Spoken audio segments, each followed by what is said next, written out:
A very warm welcome to all of you joining us today. मैं सृष्टि भट्ट आपकी आज की होस्ट आपका सेवा स्ट्रीम्स के फोर्थ वेबिनार में स्वागत करती हूँ।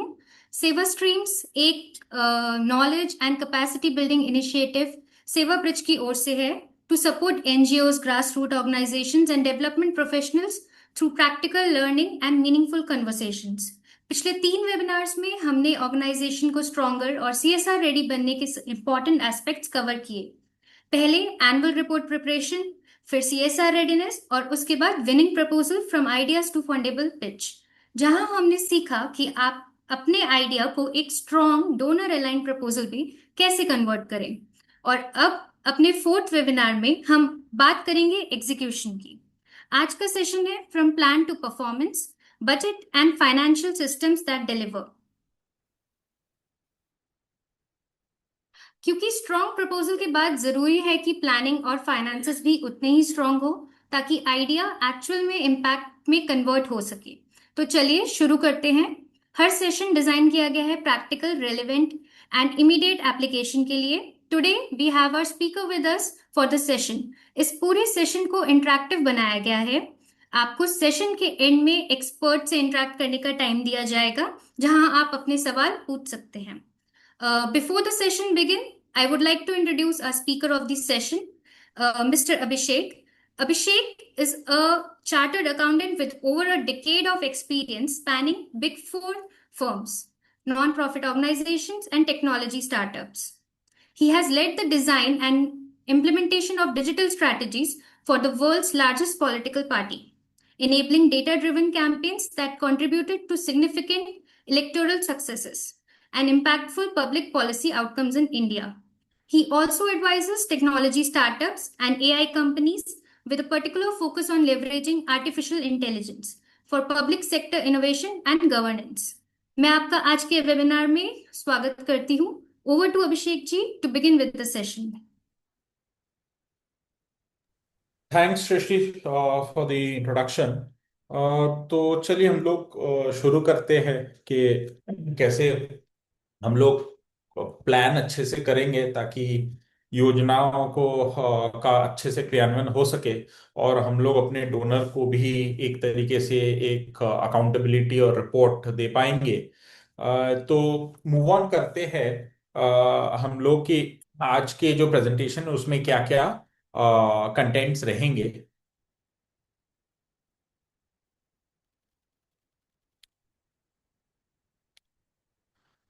तो एक एग्जांपल से चालू करते हैं कि मान लीजिए आपके पास एक अच्छा प्रोजेक्ट आइडिया है, राइट, और आपको 25 लाख रुपया डोनर से मिल रहा है।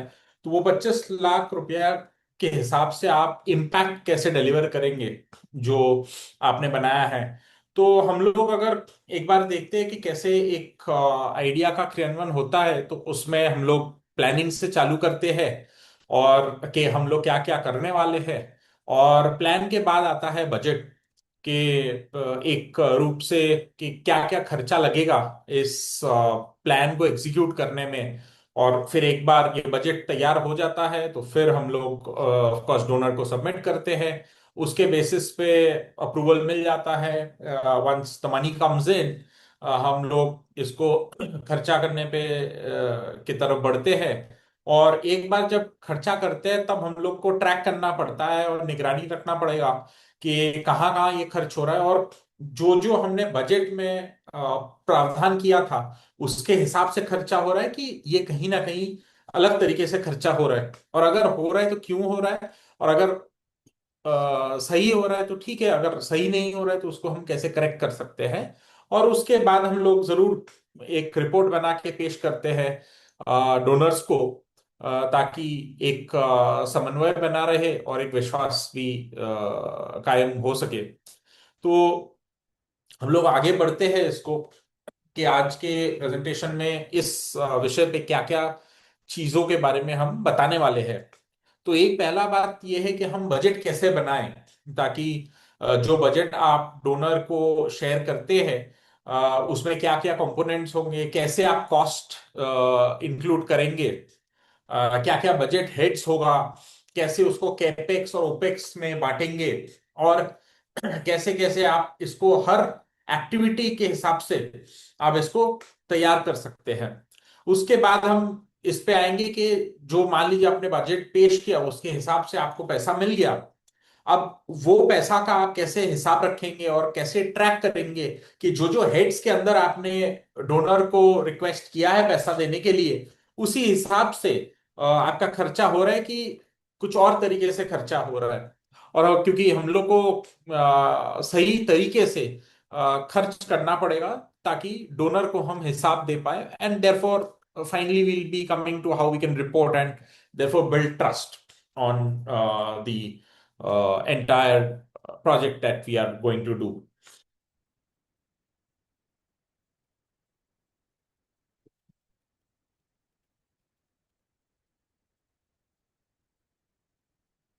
We can move over to the next slide, please. Thanks. तो अब ये जो बजट है, ये बजट सिर्फ एक खर्चा का हिसाब नहीं है कि क्या क्या खर्चा लगने वाला है, लेकिन आप क्या करने वाले हैं, कितने लोगों तक पहुंचेंगे, क्या क्या काम करेंगे, कहाँ काम करेंगे, कितना दौरान के लिए ये जो प्रोजेक्ट है वो कितना दौरान के लिए चलेगा, और क्या क्या आपको चाहिए इसको करने के लिए। ये सारी चीजें अगर आप देखेंगे तो लगभग बजट में समाहित हो जाता है। क्योंकि आप जब एक प्रोजेक्ट प्लान बनाते हैं, फिर प्रोजेक्ट प्लान के तहत क्या क्या एक्टिविटीज करने वाले हैं वो आप लिखते हैं, और वो जो एक्टिविटीज आप करने वाले उसके हिसाब से आपको संसाधन चाहिए होता है। तो इन सेंस जब आप मान लीजिए आपने एक प्लान बनाया कि आप बच्चे लोगों को स्कूल बैग देंगे, राइट। तो इसमें आप देख सकते हैं कि इसमें आप जो एंड गुड्स है यानी कि स्कूल बैग डिलीवर करना है तो वो एक पार्ट आ गया। बच्चे लोगों को स्कूल बैग देना है तो कितना स्कूल बैग्स देना है, कितने बच्चों को देना है, और इस हिसाब से हम लोग एक कितना संसाधन इसके पीछे चाहिए होगा ये लगभग एक तरीके से हम अनुमान कर सकते हैं। लेकिन ये इसको एक एग्जीक्यूट करने के लिए हम लोग को ये भी समझना पड़ेगा कि मान लीजिए इसमें प्लानिंग करना पड़ेगा, आपको आपको बच्चे लोगों को सिलेक्ट करना पड़ेगा या उस स्कूल के साथ बातचीत करना पड़ेगा जिसमें आप ये एक्टिविटी करना चाहते हैं। तो ये सारा चीजों के पीछे एक खर्चा होता है, और वो खर्चा हम कैसे रिप्रेजेंट करेंगे तो इसी के बारे में हम आगे बताएंगे।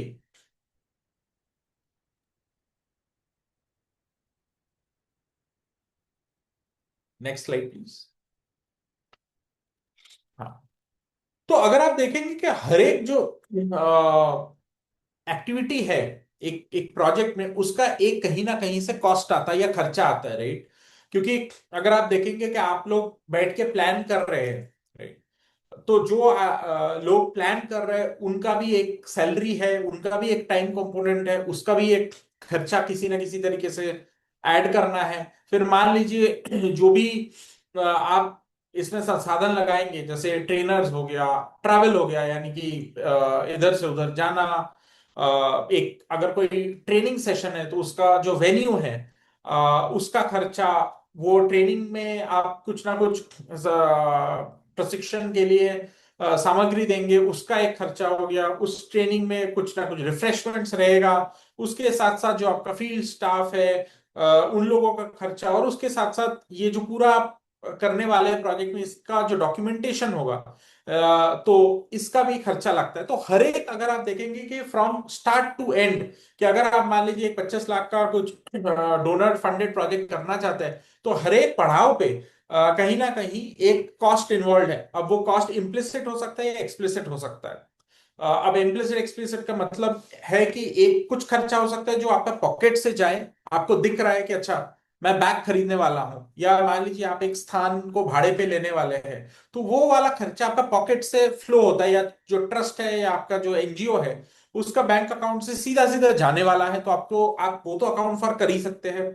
उसके साथ साथ आप अगर देखेंगे इम्प्लिसिट कॉस्ट, यानी कि अगर मान लीजिए आपके एनजीओ में कोई मेंबर्स है कोई एम्प्लॉइज है, वो भी अपना जो टाइम इस प्रोजेक्ट के पीछे दे रहे हैं तो उसका भी एक खर्चा कहीं ना कहीं आ जाता है। क्योंकि भले ही आप सैलरी को डायरेक्टली प्रोजेक्ट में आप इंक्लूड नहीं कर सकते उस तरीके तरीके से, लेकिन उनका भी टाइम जाया हो रहा है। तो टाइम का एक कीमत है जो आप कहीं ना कहीं इसको जो कॉस्ट है या जो खर्चा है उसमें बिल्ड इन करेंगे जब आप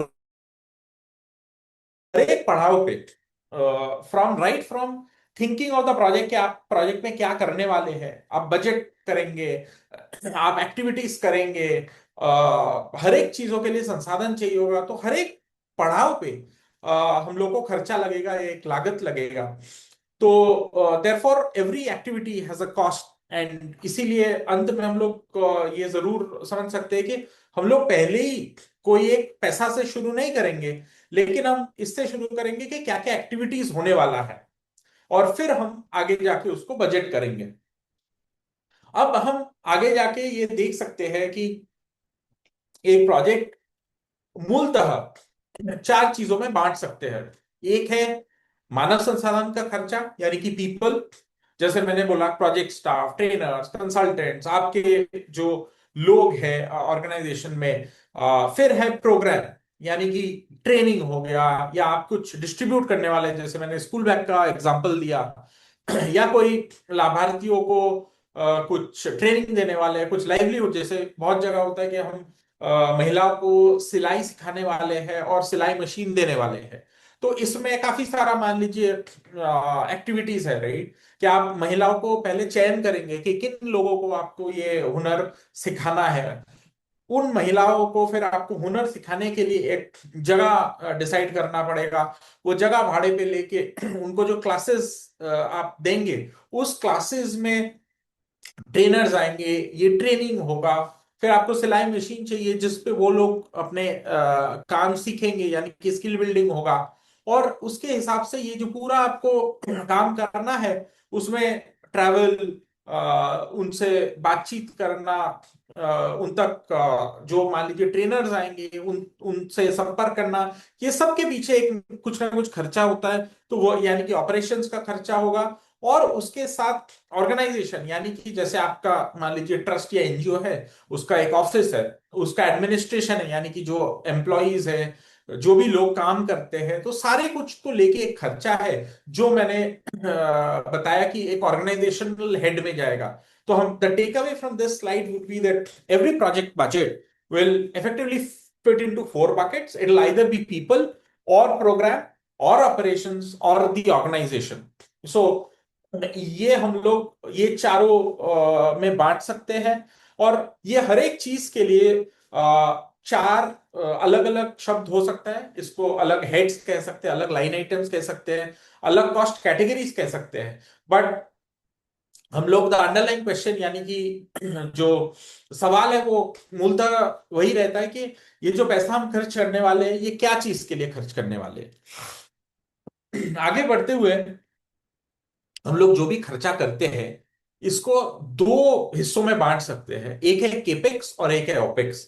अब इसमें केपेक्स ओपेक्स तकनीकी शब्द लगता है, लेकिन ये बहुत आसान है। कैपेक्स यानी कि कैपिटल एक्सपेंडिचर, इसका इसके तहत, तो इसको अगर आप समझे कि कोई भी खर्चा होने वाला है, तो ये केपेक्स है कि ओपेक्स है, ये समझने के लिए बहुत आसान सा एक टेस्ट है कि ये जो खर्चा होने वाला है, ये खर्चे का जो बेनिफिट है या जो सुविधा है, वो कितना देर तक मिलने वाला है। ये लंबे समय तक मिलने वाला है, या फिर ये खर्चा हो गया आज तो आज खत्म हो गया उसका जो भी बेनिफिट है, राइट?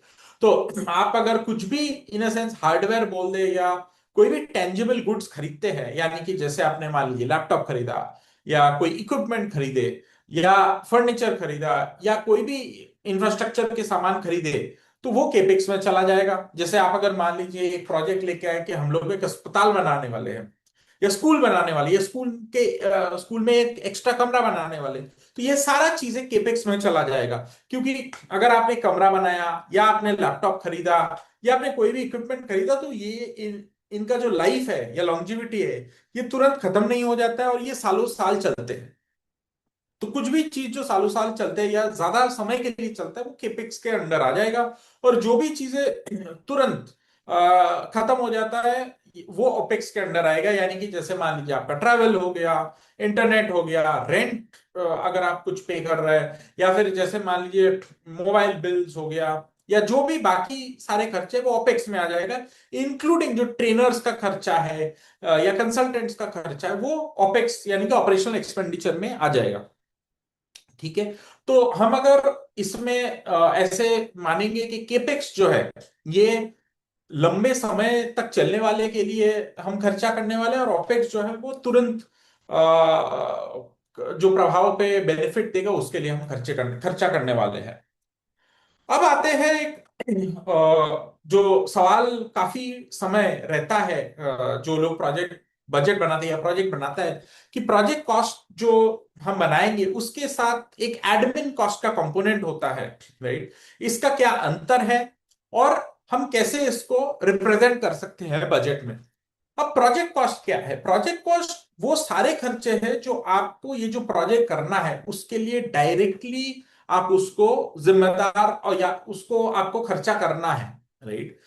जैसे मान लीजिए आपको एक अगर प्रोजेक्ट बनाना है तो आपको वो प्रोजेक्ट बनाना पड़ेगा, डिजाइन करना पड़ेगा, उसको मॉनिटर करना पड़ेगा, उसमें मान लीजिए ट्रेनिंग देना पड़ेगा, या उसमें मान लीजिए आपको कुछ खरीदना है जैसे सिलाई मशीन हो गया या स्कूल बैग्स हो गए बच्चे लोगों के लिए।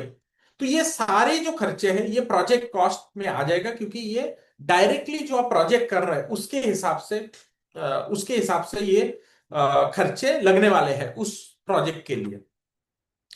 सिमिलरली जैसे मान लीजिए आप एक स्कूल के कमरा बनाने वाले हैं या एक हॉस्पिटल बनाने वाले हैं, जो भले ही जो पिछले स्लाइड में हमने बात किया कैपेक्स के लिए, ये हो सकता है केपेक्स है, जरूर केपेक्स है, लेकिन ये प्रोजेक्ट कॉस्ट कहलाएगा, क्योंकि ये जो आप प्रोजेक्ट करने वाले हैं उसके हिसाब से या उसके लिए ये खर्चा होने वाला है।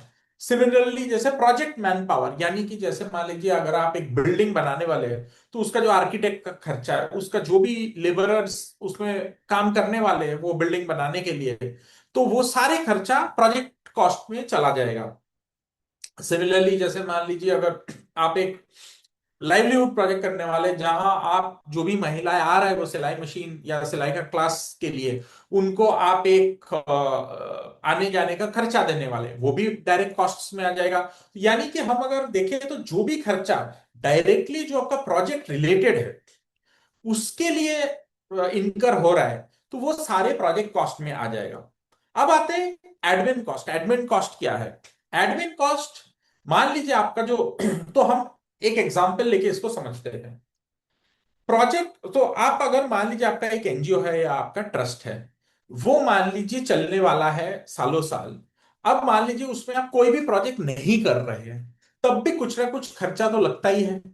यानी कि आपने जो ऑफिस बना है उसका इलेक्ट्रिसिटी बिल है, उस ऑफिस अगर किराए पे है तो उसका भाड़ा है, वैसे ही इंटरनेट का खर्चा है, कुछ ना कुछ ऑफिस में स्टेशनरी है, प्रिंटिंग है, फिर आपको ऑडिट कराना पड़ेगा या कुछ ना कुछ लीगल फी रहता है। तो ये सारे जो खर्चे होते हैं ये आपका एडमिन कॉस्ट कहलाता है। यानी कि आप अगर जो एनजीओ है उसको आप चालू रखना है, वो चालू रखने के लिए जो एक ईयरली खर्चा कुछ ना कुछ रहता ही है, वो आपका एडमिन कॉस्ट कहलाएगा। और जो खर्चे आपको, आप अगर कोई प्रोजेक्ट कर रहे हैं तभी सिर्फ इनकर हो रहा है, तब हम उसको प्रोजेक्ट कॉस्ट बताएंगे। अब आ जाते हैं कि क्या चीज, अब जब आप एक मान लीजिए 100 रुपया का कोई चीज का बजट कर रहे हैं, तो उसमें बहुत बार आप देखे होंगे कि आप लोग को डोनर बोलते हैं कि जब 5% हम एडमिन कॉस्ट देंगे, यानी कि जो भी खर्चे डायरेक्टली प्रोजेक्ट में लगने वाला है उसके लिए 95 रुपया देने वाले हैं। और बाकी जो आपका एनजीओ है, आपका एनजीओ को रनिंग रखने के लिए जो एक खर्चा देंगे वो एडमिन कॉस्ट के हिसाब से वो देंगे। अब ये जो बंटवारा है यानी कि प्रोजेक्ट कॉस्ट और एडमिन कॉस्ट के बीच, ये यूजुअली ये साधारणतः जो डोनर है वही डिसाइड करते हैं कि कुछ कुछ ऑर्गेनाइजेशन का 5% का एडमिन कॉस्ट होता है, कुछ का 10% का होता है, तो वो अपने हिसाब से ये कॉस्ट अपना पॉलिसीज के हिसाब से ज्यादातर ये कॉस्ट देते हैं। और उसी हिसाब से आपको, आप जब प्रोजेक्ट बजट बना रहे हैं आपको उस प्रोजेक्ट बजट में उस हिसाब से आपको इंक्लूड करना है। अब बहुत बार ये होता है आपके मन में एक सवाल आ रहा होगा कि जैसे मान लीजिए आपका जो प्रोजेक्ट कोऑर्डिनेटर है उनका एक सैलरी है, फील्ड पे ट्रैवल है, फिर हम लोग को ये जो प्रोजेक्ट कर रहे हैं उसका मॉनिटरिंग के लिए खर्चा होता है, इसका रिपोर्ट बनाने के लिए खर्चा होता है। तो ये सारे खर्चे क्या एडमिन कॉस्ट में आएंगे कि प्रोजेक्ट कॉस्ट में आएंगे? तो ये सारे जो खर्चे हैं आपको ऐसे बिल्ड इन करना है, क्योंकि ये जैसे मान लीजिए, जैसे मैंने बताया कि आपको, आप अगर एक मान लीजिए हॉस्पिटल बिल्डिंग बना रहे हैं तो उसके लिए एक प्रोजेक्ट मैनेजर रखना पड़ेगा ताकि वो देखे और वो इंश्योर करे कि जो प्रोजेक्ट का माइलस्टोन्स है वो मीट हो रहा है। आपको आर्किटेक्ट रखना पड़ेगा, कोई ना कोई इधर उधर ट्रैवल रहेगा, इस पे मॉनिटरिंग भी आपको करना पड़ेगा और रिपोर्ट बना के डोनर्स को देना पड़ेगा। तो ये सारे जो खर्चे हैं ये ऑलवेज आप प्रोजेक्ट कॉस्ट में इंक्लूड कीजिएगा और एडमिन कॉस्ट में मत इंक्लूड कीजिएगा, क्योंकि एडमिन कॉस्ट ऐसे भी सिर्फ 5% मिलने वाला है, उसमें जो ये सारे खर्चे हैं वो wouldn't be enough for the 5% जो डोनर्स यूजुअली रखते हैं एडमिन कॉस्ट के लिए। तो जो भी खर्चे डायरेक्टली आप प्रोजेक्ट कॉस्ट में इंक्लूड कर सकते हैं उसको आप बिल्ड कर सकते हैं प्रोजेक्ट कॉस्ट में, और बाकी जो कॉस्ट है वो आपको एडमिन कॉस्ट में रखना पड़ेगा। अच्छा, अब आते हैं कि जैसे मान लीजिए आपने प्रोजेक्ट तो बना लिया, सबमिट भी कर दिया, बजट प्रोजेक्ट अप्रूव भी हो गया, और आपके पास अब पैसा आ गया डोनर से, और आपको इसको खर्च करना पड़ेगा आगे जाके। तो क्या क्या चीजें आपको याद रखना है जब आप खर्चा करने वाले हैं?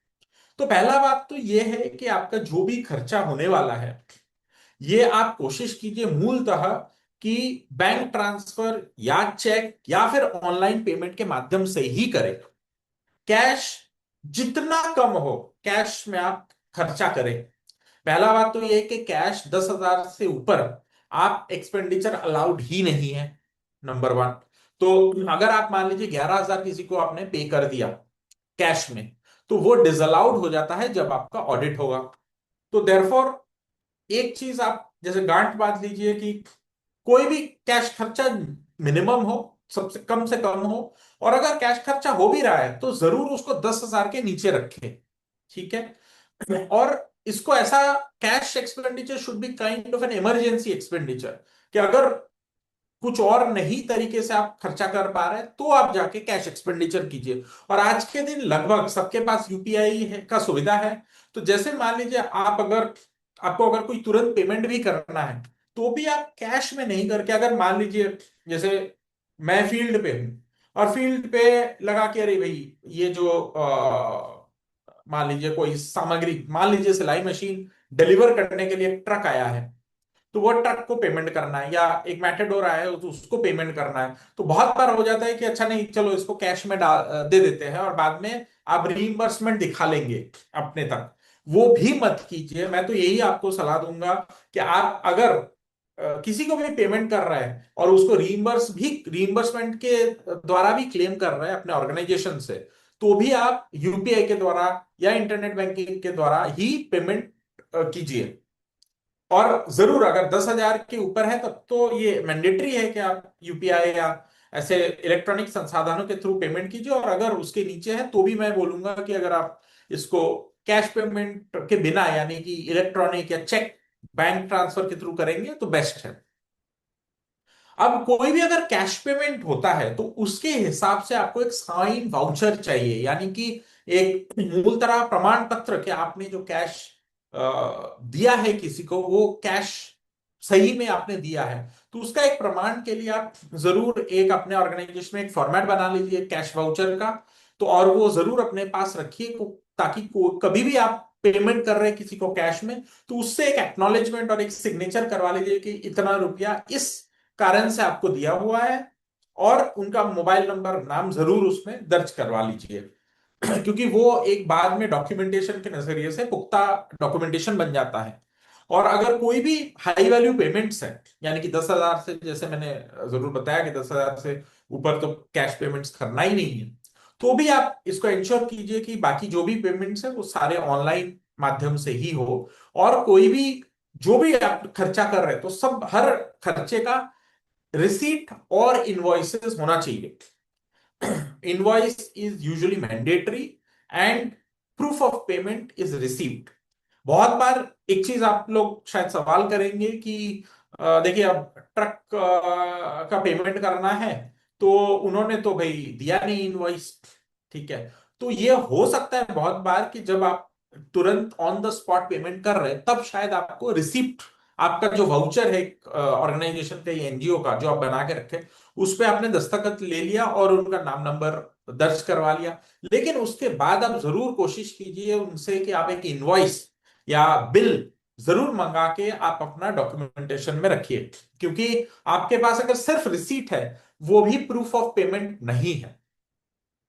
या खर्चे का सबसे इंपॉर्टेंट या सबसे महत्वपूर्ण चीज होता है इनवॉइस। तो वो इनवॉइस जरूर आप रखिए ताकि वो आप जब भी ऑडिट होगा या कोई भी अगर थर्ड पार्टी आपसे मांगता है तो वो आप प्रोड्यूस कर पाएंगे।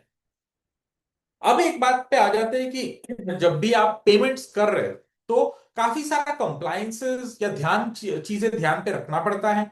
तो जैसे मैंने बताया कि जैसे प्रोजेक्ट कोऑर्डिनेटर है या कंसल्टेंट है, या जैसे मैंने एक एग्जांपल दिया स्कूल बिल्डिंग का, या उसमें आर्किटेक्ट है, तो ये सारे जो खर्चे जब आप पेमेंट करते हैं तो बहुत बार ये होता है कि अच्छा किसी ने मान लीजिए 30,000 का एक बिल दे दिया या 35,000 का बिल दे दिया कि चलो मैंने आपके लिए एक पूरा प्रोजेक्ट प्लान बनाया था, उसके लिए मैंने 35,000 रुपया लिया। ये जो 35,000 आपने पेमेंट कर दिया, इसमें हो गया गलती। क्योंकि आपको, आप जब पेमेंट कर रहे हैं तब 35,000 पेमेंट नहीं करना है। जो भी एप्लीकेबल टीडीएस रेट है, यानी कि अगर आप प्रोफेशनल्स को कर रहे हैं तो 10% के हिसाब से, या कोई टेक्निकल फीस है तो 2% के हिसाब से, और अगर कॉन्ट्रैक्टर है तो 1% अगर इंडिविजुअल है, या फिर 2% अगर कोई कंपनी है तो उनको। तो इस हिसाब से टीडीएस काटना जरूर, टीडीएस जरूर काटिए। क्योंकि अगर आप टीडीएस नहीं काटेंगे तो वो खर्चा को खर्चा नहीं माना जाएगा टैक्स ऑडिट के दौरान। तो जब भी आप खर्चा करते हैं तो टीडीएस का जरूर याद रखिए, नंबर वन, कि आप जब भी पेमेंट कर रहे हैं तो आपको 90% ही पेमेंट करना है, या 98%, 98% पेमेंट करना है, या 99% पेमेंट करना है। क्योंकि वो जो 1% या 2% या 10% जो मोस्टली टीडीएस का प्रिवेलिंग रेट्स है, वो आपको जरूर काट के सरकार को जमा करना पड़ेगा। क्योंकि अगर आपने टीडीएस नहीं जमा किया तो सरकार नहीं मानता है कि आपने खर्चा किया है इनकम टैक्स के दृष्टि से, और आपको उसका डिडक्शन नहीं मिलता है। तो जरूर अगर कोई खर्चा होता है तो उसमें, और अगर आप पेमेंट करने वाले हैं तो बैंक से जब भी पेमेंट करें टीडीएस डिडक्ट करके करें। अब आ जाते हैं कि जीएसटी पे। बहुत बार ये देखा गया है कि जैसे मान लीजिए आप सीमेंट खरीद रहे हैं या कुछ भी, जैसे सिलाई मशीन का मैंने एग्जांपल दिया, सिलाई मशीन खरीद रहे हैं, तो उस पे तो क्या होता है कि जब आप खरीदने गए तो आगे वाला बंदा आपको जीएसटी के साथ ही बताता है जो भी रेट है। जैसे मान लीजिए एक सिलाई मशीन का अगर लगभग मैं मानू कि 5,000 है, तो वो 5,000 जब आपने बात किया तो 5,000 मतलब वो 5,000 में जीएसटी इंक्लूड करके बताता है, ठीक है। और आपको बिल दे देगा, सारा कुछ हो गया। लेकिन दिक्कत बहुत बार आ जाता है आप जब सर्विसेज लेते हैं। जैसे मान लीजिए आपने एक कंसल्टेंट का सर्विस लिया, ठीक है, जो आके आपका जो ट्रेनीज है, आप एक ट्रेनिंग प्रोग्राम होस्ट करने वाले हैं और उसमें आपने 10 कंसल्टेंट को बुलाया एक सेशंस लेने के लिए, और वो लोग मान लीजिए कि 2 लाख रुपया करके चार्ज किए हैं फॉर से 5 सेशंस देने के लिए 2 लाख रुपया चार्ज करेंगे। और ये शायद 10 अलग अलग सेशंस में या 3-4 अलग अलग सेशंस के थ्रू हो ये पूरा कार्यक्रम होगा। इसमें दिक्कत ये हो जाता है कि बहुत बार बात तो हो जाता है कि हमको 2 लाख पेमेंट करना है, ठीक है, 2 लाख बात हो गया। लेकिन जब आप उनसे मांगेंगे कि भाई भाई साहब आप मेरे को डॉक्यूमेंट दे दीजिए, यानी कि बिल दे दीजिए, तब मैं आपको पेमेंट कर पाऊंगा। तब आपको जब बिल भेजेंगे तो भेजेंगे 2,36,000 रुपया का। क्योंकि वो बोलेंगे कि भाई साहब मैं तो जीएसटी रजिस्टर्ड हूँ, और जब मैं आपको इनवॉइस रेज करूंगा या बिल दूंगा तब तो मेरे को जीएसटी ऐड ऑन करना पड़ेगा इस पे। तो इसमें हो जाता है दिक्कत, क्योंकि अगर आपने ये जो जीएसटी कंपोनेंट है सर्विसेज पे स्पेशली, यानी कि जो कंसल्टेंट है या जो वेंडर्स है, या मान लीजिए आपने केटरिंग करवाया, ठीक है, अब केटरिंग का आपने मान लीजिए बात हुआ कि चलो 300 या 400 रुपया हर एक का प्लेट का चार्जेस है।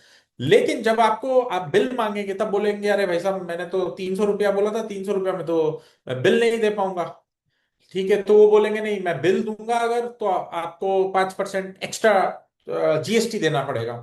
यानी कि आपका खर्चा 300 नहीं 315 हो जाता है पर प्लेट। तो ये चीज आप जब भी प्रोजेक्ट बजट करेंगे तो ये चीज जरूर ख्याल रखिए कि कौन सा आइटम्स पे, प्रोजेक्ट के आइटम्स पे या प्रोजेक्ट के जो जब आप प्लान बना रहे हैं तो कौन सा चीजों पे जीएसटी लगेगा। ठीक है, ताकि आप इसको पहले से ही इंक्लूड कर ले कॉस्ट में।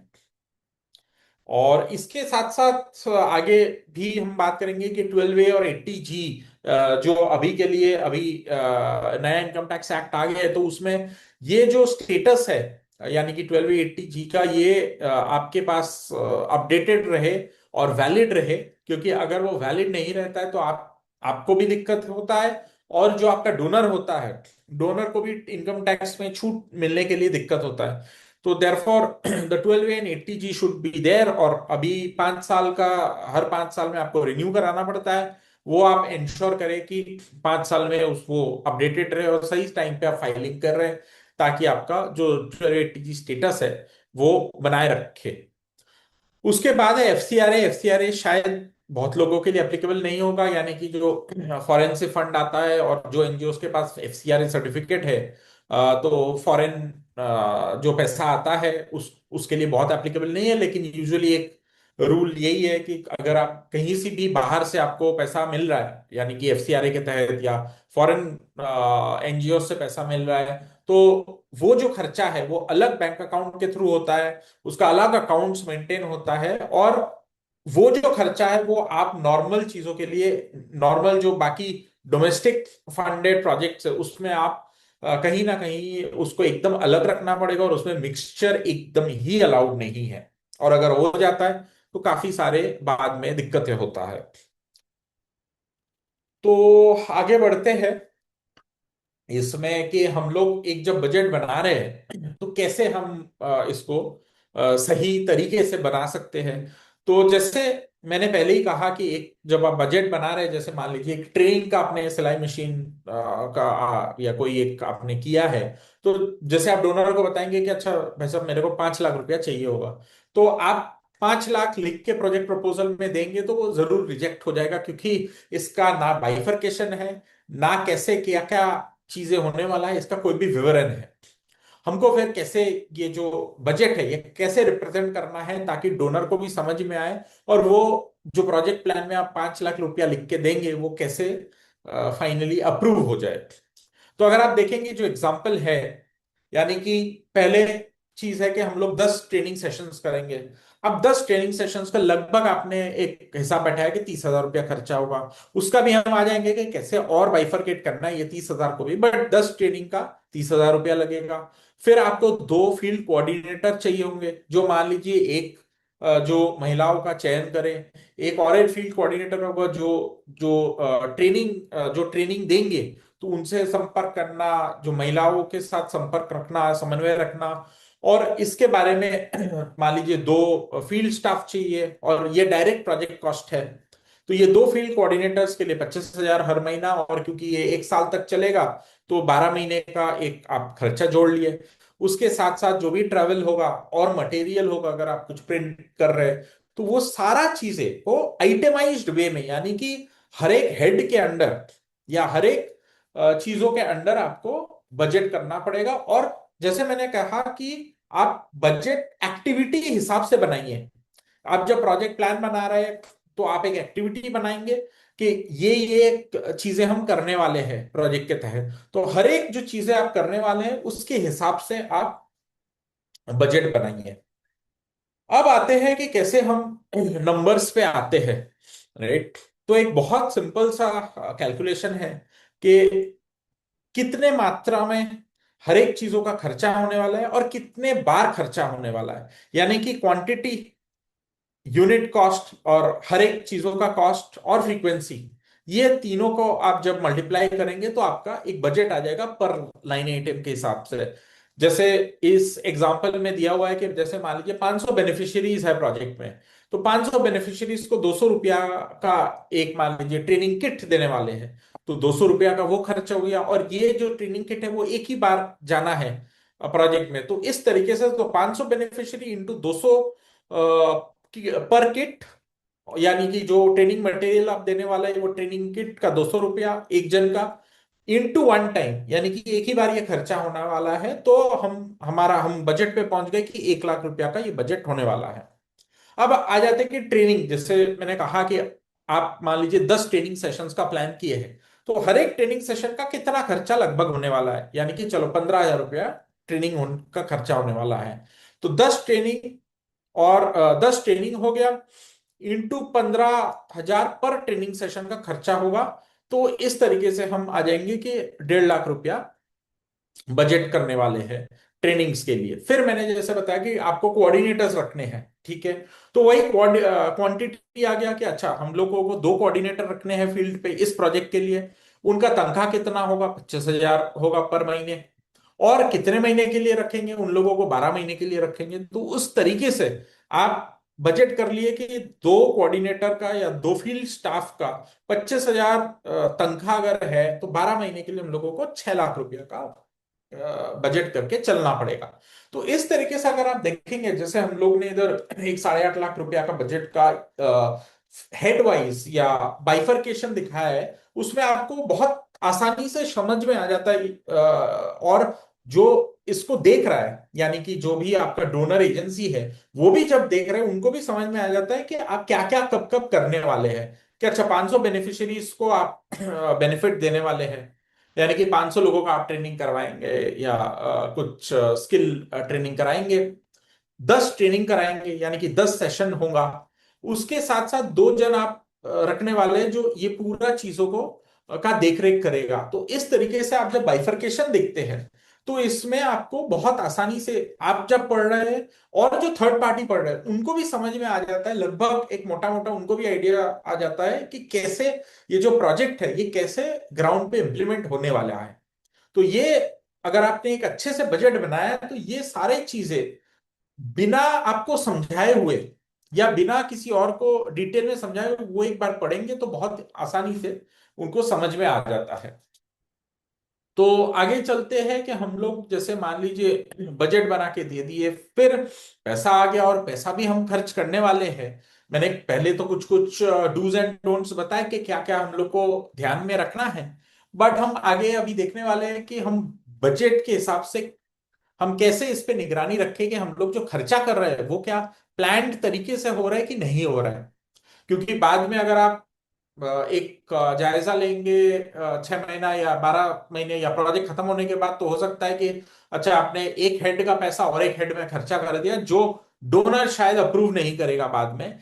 लेकिन अगर टाइम रहते ही आप इसको एक काइंड ऑफ हर 3 महीने पे इसको आप देखते हैं, तो आगे चल के बाकी 9 महीने में कैसे आप इसको करेक्ट कर सकते हो, उसका भी आपको एक बहुत आसानी से समझ आ जाता है। तो जैसे इस एग्जाम्पल में है कि बजट हेड्स में क्या क्या प्लान हुआ है, यानी कि जो बजट है, उस बजट हेड में 4.5 लाख रुपया लोगों के लिए बजटेड है। अभी तक 4,30,000 खर्चा हो गया है। वैसे ही तो हमने जो पहले बताया कि यानी कि पीपल, प्रोग्राम, ऑपरेशंस और ऑर्गेनाइजेशन, ये 4 चीज यूजुअली होता है। तो हम इसको इसके हिसाब से एक ट्रैकिंग करेंगे। सॉरी, कि हमने जो 12.5 लाख रुपया 6 महीना में, सो इफ यू रिमेम्बर कि हमने एग्जाम्पल चालू किया था 25 लाख का, एक एग्जाम्पल देके कि हम 25 लाख रुपया का अगर एक प्रोजेक्ट बनाते हैं, तो इस एग्जाम्पल में आप देखेंगे कि उसी 25 लाख का 6 महीना में लगभग 12.5 लाख, यानी कि उसका आधा खर्चा होने वाला था या होना चाहिए था। अब हम एक ब्यौरा ले रहे हैं कि वो जो 12.5 लाख के अगेंस्ट कितना एक्चुअली में खर्चा हुआ है, कौन सा हेड्स में खर्चा हुआ है, और हम इसको कैसे ठीक कर सकते हैं आगे वाले टाइम पे। तो जैसे आपने देखा है कि इसमें पीपल, यानी कि मानव संसाधन का जो बजट है, यानी कि 4.5 लाख रुपया का, उसमें 4,30,000 का स्पेंड हुए, नहीं 20,000 का कमी है। और ये 20,000 अगर आप देखेंगे लगभग ठीक ठाक ही चल रहा है, ऊपर नीचे थोड़ा बहुत इज ऑलवेज फाइन, उसमें कभी डोनर कभी आपत्ति नहीं करता है। लेकिन अगर ब्रॉड वेरिएशंस होगा तो दिक्कत होता है। अब प्रोग्राम वाले पे आ जाते हैं, तो प्रोग्राम वाले पे अगर देखेंगे कि 5 लाख रुपया का खर्चा होने वाला था, या हो जाना चाहिए था 6 महीने में, लेकिन सिर्फ 3,10,000 ही हुआ है। हो सकता है कि आपने प्रोग्राम यानी कि जैसे ट्रेनिंग, आपको 10 ट्रेनिंग सेशन करना था, वो सेशन शायद आप हर यानी कि दूसरे महीने से लेके 11वें महीने तक हर एक महीने पे एक सेशन होने वाला, तो हो सकता है कि आपका वो जो भी सेशंस होने वाला थी सारे सेशंस हुआ नहीं, यानी कि 5 लाख की जगह इसीलिए शायद 3 सेशन हुआ है या 4 सेशन हुआ, तो उसका जो खर्चा है वो अभी भी पूरा खर्चा हुआ नहीं है और काफी पीछे चल रहे हैं। तो ये और 1,90,000 का एक डिफरेंस है प्रोग्राम के तहत। तो इस अगर आपको डिफरेंस दिखता है तो तुरंत आप उसको इन्वेस्टिगेट कीजिए, या वो आप अपने लोगों के साथ बैठिए और समझिए कि क्यों ये अंतर आ रहा है। उसके बाद होगी ऑपरेशन, यानी कि जैसे ट्रैवल है या लॉजिस्टिक्स है। उस पे आपने 2 लाख रुपया का एक बजट लेके चला था, लेकिन उसमें 2,35,000 का खर्चा हो गया है। अब क्योंकि ऑपरेशंस जरूर हुआ है और प्रोग्राम आपका पीछे चल रहा है, तो उस हिसाब से आप इसको जरूर थोड़ा देखिए कि 35,000 ज्यादा क्यों खर्चा हो गया। क्योंकि प्रोग्राम जो है वो तो उस हिसाब से खर्चा हुआ नहीं है कि हमने सोचा था कि 5 लाख रुपया खर्चा हो जाना चाहिए था 6 महीने में, लेकिन 3 लाख ही हुआ है। लेकिन जो ऑपरेशन है वो 2 लाख की जगह 2,35,000 खर्चा हो गया। हो सकता है कि आपका ज्यादा कुछ ट्रैवल हुआ हो किसी का, तो इसीलिए ऑपरेशनल जो एक्सपेंडिचर है या ऑपरेशंस के अंडर जो एक्सपेंडिचर है वो ज्यादा बढ़ गया हो। सिमिलरली ऑर्गेनाइजेशन, यानी कि जो एक ऑर्गेनाइजेशन का, जैसे मैंने बताया था, ऑर्गेनाइजेशन के लिए जो खर्चा आपने मान लीजिए 1 लाख लेके चले हैं, तो उसमें आप हो सकता है देखिए कि सिर्फ 95,000 ही खर्चा हुआ है, तो लगभग ठीक है। और अब जब टोटल करते हैं तो 12.5 लाख रुपया 25 लाख का प्रोजेक्ट में 6 महीने के हिसाब से आधा, यानी कि 12.5 लाख खर्चा हो जाना चाहिए था, और उसमें 10,70,000 ही हुआ है। और इसमें 1,80,000 का अभी भी खर्चा होना बाकी, या खर्चा हो जाना चाहिए था, जो हुआ नहीं है। तो डेफिनेटली ये 14% या लगभग 15% का पीछे आप चल रहे हैं। तो क्योंकि बजट एक तरीके से, या जब आप बजट के साथ एक्चुअल खर्चे का जब कंपैरिजन करते हैं, तो एक दिशा निर्देश देता है वो प्रोजेक्ट पे। तो हम इसमें बोल सकते हैं कि ये कहीं ना कहीं से ये प्रोजेक्ट थोड़ा पीछे चल रहा है। और जब आपका अगर प्रोजेक्ट 12 महीने का है और 6 महीने पे अगर पीछे चल रहा है, तो आपके पास फिर से 6 महीना है उसको ठीक तरीके से रन करके 12 महीने के अंत में इसको सही जो भी आउटकम्स है उस तक पहुंचाने का, उस तक ले जाने तक। तो देयरफॉर आप जब भी हर मतलब इधर मैंने एक एग्जांपल लेके समझाया 6 महीने का, लेकिन मैं तो यही आपको रिक्वेस्ट करूंगा या एडवाइस करूंगा कि आप लोग हर 3 महीने, अगर हर मंथ हो पाए तो बहुत ही बढ़िया है, लेकिन अगर उतना हैवी प्रोजेक्ट नहीं है तो मे बी हर 3 महीने या हर 2 महीने पे ये एक्सरसाइज कीजिए कि बजट वर्सेस एक्चुअल्स, यानी कि variance analysis is very important from that front, that you compare the budget with the actual expenditure, कि क्या खर्चा आपको लगा था कि होने वाला है और क्या खर्चा आपका हुआ है, ताकि आप एक ब्यौरा ले पाए कि कैसे आपको ये जो प्रोजेक्ट है इसको किस तरीके से चलाना है आगे, ताकि जो भी आउटकम्स है या जो भी प्रपोज्ड आउटपुट है आपको आपने डोनर को प्रॉमिस किया है, वो सही तरीके से आप उसको अचीव कर पाए। जैसे मान लीजिए आपका एक यूजुअली बड़ा प्रोजेक्ट है कि आप मान लीजिए कोई कंस्ट्रक्शन कर रहे हैं, जैसे आपको एक हॉस्पिटल बनाना है या आपको एक स्कूल बनाना है। अब आपने एक खर्चा जो जो बजट आपने दिया है उसमें हो सकता है कि 15-20% पीछे चल रहा है, खर्चा हुआ नहीं है। खर्चा इसीलिए नहीं हुआ होगा शायद क्योंकि कंस्ट्रक्शन का जो पेस है, जो गति है वो कम है। तो आपको कॉन्ट्रैक्टर को और तगादा लगाना पड़ेगा ताकि आप वो जो प्रोजेक्ट है जो 12 महीने में कंप्लीट होना था वो आप कंप्लीट कर पाए, जो भी टाइम है उसका।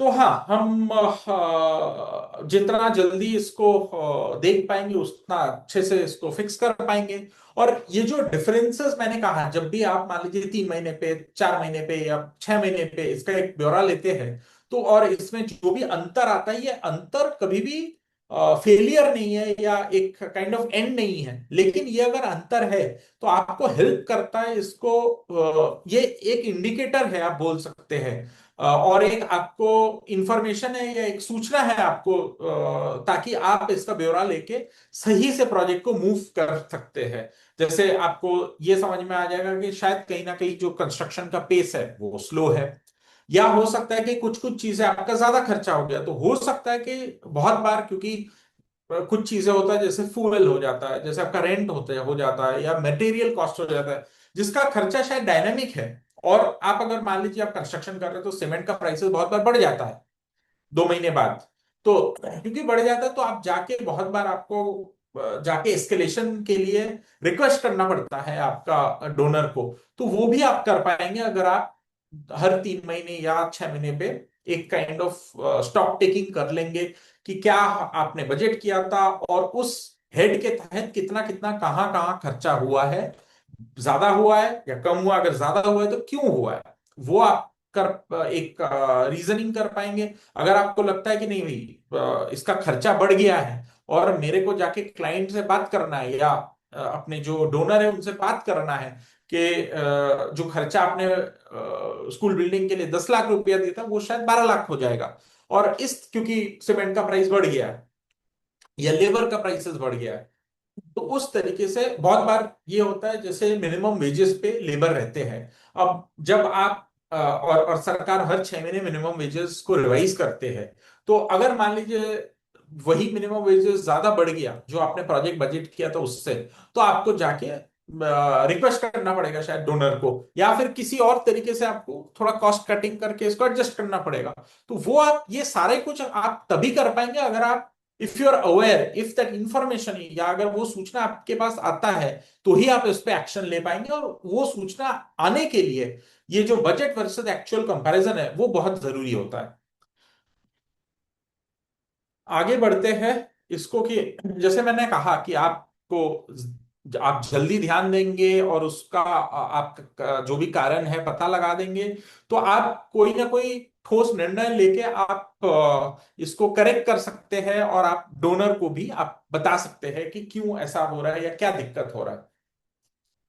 अब आगे जाते हैं कि सीएसआर, क्योंकि बहुत जो एनजीओ पार्टनर्स है जो आज पार्टिसिपेट कर रहे हैं उनको शायद सीएसआर ग्रांट्स मिलते हैं या सीएसआर प्रोजेक्ट्स मिलते हैं। तो आपको ये 5 चीज जरूर याद रखना है। पहला बात यह है कि आपको CSR 1 रजिस्ट्रेशन जरूर लेना है, क्योंकि CSR 1 रजिस्ट्रेशन अगर आप नहीं लिए हैं तो आप एलिजिबल नहीं है सीएसआर पैसा लेने के लिए। और बाद में जब मान लीजिए कंपनी ने आपको पैसा दे दिया बिना CSR 1 का, तो उनका भी जो ऑडिटर है बाद में कंपनी को पकड़ेगा और कंपनी फिर आपको पकड़ेगा। फिर आगे वाला बात है कि शेड्यूल 7 यानी कि कंपनीज एक्ट जो है उसमें 8 9 जो हेड्स दिए हुए हैं कि कौन सा चीजों के लिए आप सीएसआर का प्रोजेक्ट उठा सकते हैं या ले सकते हैं, तो वो उसी में वो प्रोजेक्ट्स ही आप लीजिए सीएसआर के तहत। फिर आप जो भी बजट किए हुए हैं, जब आप प्रोजेक्ट सबमिट कर रहे हैं या प्रोजेक्ट प्लान सबमिट कर रहे हैं, जो अप्रूव बजट है उसके हिसाब से ही आप स्पेंड कीजिए। क्योंकि अगर आप कोई हेड में, जैसे मान लीजिए प्रोग्राम में आपने थोड़ा कम खर्चा कर दिया और आपने लॉजिस्टिक्स या जो बाकी खर्चा है उसमें आपने जैसे ऑपरेशंस पे ज्यादा खर्चा कर दिया, तो और आप जब फाइनली यूटिलाइजेशन सर्टिफिकेट सबमिट करेंगे तो हो सकता है बहुत बार आपको दिक्कत होगा, क्योंकि डोनर आपको वो अप्रूव नहीं करते हैं, ये जो डिफरेंसेस हैं। फिर है कि आप क्योंकि 31 मार्च को सॉरी, क्योंकि 31 मार्च को आपको एक काइंड ऑफ कितना खर्चा हो गया है वो देना पड़ेगा उसका ब्यौरा। तो इसीलिए डोनर्स भी या जो कंपनीज है वो भी आपको बार बार चेस करते रहते हैं कि कितना खर्चा हुआ है। क्योंकि अगर मान लीजिए आपने 1 लाख का बजट दिया है या 10 लाख का बजट दिया, उसमें 8 लाख खर्चा हुआ है और 10 लाख हो जाना चाहिए था, तो बाकी जो 2 लाख है वो आपको अनस्पेंड सीएसआर अकाउंट में ट्रांसफर करना पड़ता है 30 दिन के तहत 31 मार्च के बाद। तो इसीलिए आपको जो आपका जो फंडर है या आपका डोनर है वो आपको बार बार पूछते रहते होंगे कि क्या खर्चा हो गया।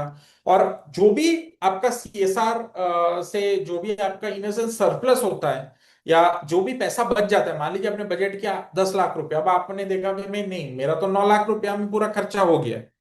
तो ये जो 9 लाख रुपया खर्चा हुआ वो तो ठीक है, लेकिन जो 1 लाख रुपया बच गया ये आपका पैसा नहीं हो जाता है या ट्रस्ट का नहीं हो जाता है या एनजीओ का नहीं हो जाता है, और ये प्लाउ बैक करना पड़ेगा उनको, और ये आपका संस्था का पैसा नहीं हो जाता है।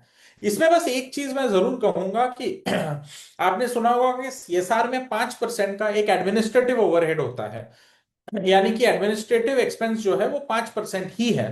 ये आप जरूर, ये जो 5% है ये कंपनी के हिसाब से, कंपनी के लिए 5% बाध्यता है, या मूलतः कंपनी के दृष्टि से ये 5% रखा गया है। ये जो आपका जो ऑर्गेनाइजेशन है या आप जो प्रोजेक्ट सबमिट कर रहे हो, वो प्रोजेक्ट में सिर्फ 5% ही नहीं है, अगर कंपनी अलाउ करता है तो उस तरीके से आप ज्यादा भी कॉस्ट ले सकते हैं कंपनी से। नेक्स्ट, जैसे मैंने, ये शायद हमने ऑलरेडी कहा है, बट एक बार मैं फिर से रिपीट करूंगा कि बिल्स और इनवॉइसेस जरूर रखिए। पेमेंट का रिकॉर्ड, आप जब भी पेमेंट कर रहे हैं, अगर ऑनलाइन से करेंगे तो ऑनलाइन ट्रेस रह ही जाता है, तो कोई दिक्कत नहीं है। और कैश है तो जरूर रिसिप्ट लीजिए। अगला चीज है कि अटेंडेंस शीट्स, जैसे आप कोई ट्रेनिंग करा रहे हैं तो ट्रेनिंग जो आपने करवाया, लोग जो आए उसका क्या प्रमाण है।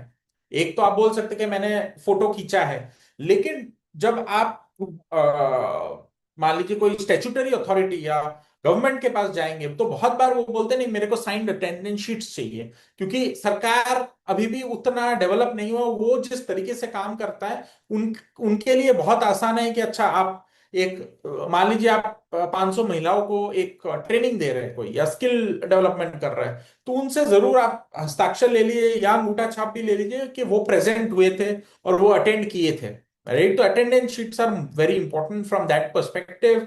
Also photos and field notes जो है, आप अगर रिपोर्ट्स बनाते हैं या ईमेल करते हैं डोनर्स को, दोज ऑल्सो बिकम एविडेंस। तो देयरफॉर डेफिनेटली इंश्योर कि आप जब कोई भी प्रोजेक्ट को इम्प्लीमेंट कर रहे हैं, तब आप अप्रूवल्स और फोटोज और अटेंडेंस शीट जरूर रखिए, और डोनर को भी अपडेट देते रहिए ताकि उनको भी लगे कि हाँ भाई, काम आगे बढ़ रहा है। आगे बढ़ते हुए कि क्या मिस्टेक्स एनजीओज करते हैं और वो किस किस तरीके से बाद में दिक्कत होता है, कि बहुत छोटा छोटा खर्चा आप लोग भूल जाते हैं, और कि अच्छा चलो एक ट्रैवल का खर्चा आप भूल गए और बाद में आप जाके नहीं मांग सकते हैं वो। फिर ये हो जाता है कि आप, बहुत बार क्या होता है कि जो खर्चा मान लीजिए आपने किया वो गलत हेड में चला गया। अब जैसे मान लीजिए ट्रेनिंग में एक सेशन लेने के लिए एक बंदा आ रहा है जो एक ट्रेनिंग दे रहा है। अब वो खर्चा बहुत बार हो जाता है कि आप उसको कंसल्टेंट के हिसाब से बुक कर देते हैं अकाउंटिंग में, तो वो खर्चा ट्रेनिंग के तहत या ट्रेनर ऑनरेरियम के हिसाब से ट्रेनिंग कॉस्ट में लीजिए, और आप कंसल्टेंट का खर्चा में मत लीजिए। तो इस तरीके से राइट और booking the right expense in the write head is very important. फिर ये चीज है कि बहुत बार आप कैश पे करते हैं, जहां बैंक के द्वारा पेमेंट कर सकते हैं वो जरूर नहीं कीजिए, बैंक से ही पेमेंट कीजिए। और उसके साथ साथ और एक चीज है कि बहुत लोग जो पेमेंट वर्सेस और बजट वर्सेस एक्चुअल्स है, वो प्रोजेक्ट खत्म होने के कगार पे जाके करते हैं, और तब बहुत डिफरेंसेस आता है और वो डिफरेंसेस रिकंसाइलेबल नहीं होता है, या उस पर कोई आप एक्शन नहीं ले सकते या ठीक नहीं कर सकते। तो देयरफॉर वो हर 3 6 9 महीने पे आप इसका एक ब्यौरा लेते रहिए। और ये जो मैंने कहा, इस पे बहुत ज्यादा आपको एक एंटायर फाइनेंस टीम रखने का कोई जरूरत नहीं होता है, क्योंकि आप भी आप फाइनेंस टीम रखेंगे तो उस पे भी एक खर्चा आता है। तो आपको सिंपली ये इंश्योर करना है कि हर हफ्ता, हर महीने, हर क्वार्टर आप इन अ सेंस इसको अकाउंटेबिलिटी फिक्स करके आप इसका एक kind of budget versus actual को करते हुए चले, ताकि आपका जो नंबर है वो फिंगर टिप्स पे रहे, और कोई भी चीजें अगर इधर से उधर जा रहा है आप उसको अच्छे से देख के उसका जो भी करेक्टिव एक्शन है वो आप ले पाए। और एक जब आप रिपोर्ट बनाते हैं, तो एक अच्छे फाइनेंशियल रिपोर्ट में क्या 4 चीज का वो उत्तर देता है। तो कि आपका जो आपने जो कहा, यानी कि जो आपने बजट किया है और उसके साथ आपका जो एक्टिविटी प्लान है वो आ जाए। फिर जो आपने एक्टिविटी बताया था या जो बजट आपने दिया, तो उसके हिसाब से क्या क्या आपने किया है और कैसे किया वो आ जाए, और क्या क्या खर्चा हुआ है उसके अगेंस्ट वो भी आ जाए। और अगर आपका कोई भी डिफरेंसेस हुआ है, क्योंकि बहुत बार क्या होता है कि 5% ऊपर नीचे चला जाता है, तो आप उसको क्लियरली अगर प्रोजेक्ट रिपोर्ट में बिल्ड इन करेंगे तो डोनर्स बहुत बार उसको एक्सेप्ट करके आगे बढ़ जाते हैं। और एक चीज है कि बहुत बार डोनर्स अपने आप एक फॉर्मेट दे देते हैं, कि क्योंकि उनका भी अलग अलग कंप्लायंसेस होता है, तो डोनर अगर कंपनी है तो अलग से आपको फॉर्मेट दे देंगे। कोई अगर अलग फिलेंथ्रोपिक ऑर्गेनाइजेशन है या कोई सीएसआर ऑर्गेनाइजेशन, तो अलग से आपको फॉर्मेट दे देंगे कि आप तो हमको इस तरीके से या इस फॉर्मेट में ही आप खर्चा लिख के दीजिए। तो वो अगर देते हैं ऐसा कोई खर्चा प्रोजेक्ट की शुरुआत में, तो उस तरीके से आप कॉस्ट को जरूर मेंटेन करें और इंश्योर करें कि आप उस तरीके से रिपोर्ट बनाएं। I think we'll skip this slide and yeah,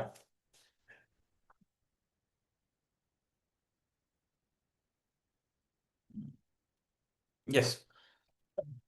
तो एक चीज लोगों को लगता है कि डोनर्स बजट को फंड करता है।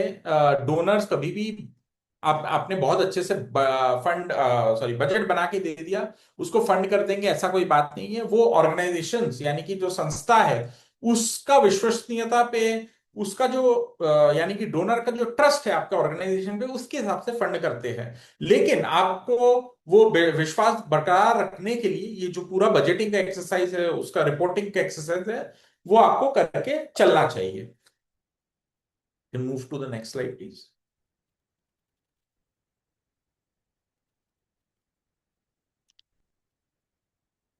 और आखिरी में क्या 5 चीज आप कर सकते हैं तो इस हफ्ते बेस्ड ऑन दिस सेशन। तो एक है कि आपका जो कोई भी प्रोजेक्ट अगर चल रहा है तो उसको लीजिए और उसका जो बजट है वो 4 भागों में बांट लीजिए, यानी कि पीपल, प्रोग्राम, ऑपरेशंस और ऑर्गेनाइजेशन। ठीक है, जैसे मैंने कहा।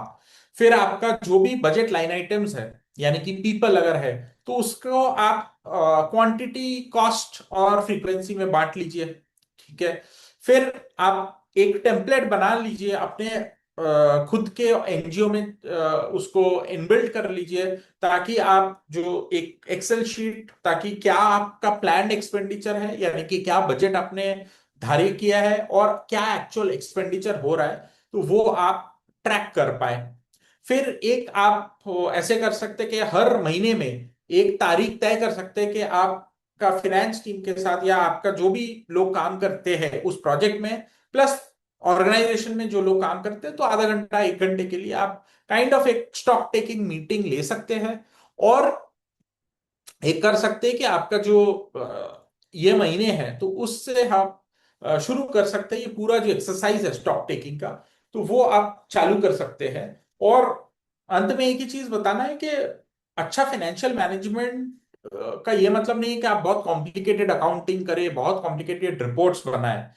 आपको बस ये ध्यान में रहना चाहिए कि कहां से जो पैसा आपने बोला था कि एक चीज के लिए खर्चा होगा, वो किस तरीके से खर्चा हो रहा है, कहाँ खर्चा हो रहा है, और क्या चीज आप करेंगे तो आप सही तरीके से जो प्रोजेक्ट का आउटकम्स है उसको डिलीवर कर पाएंगे।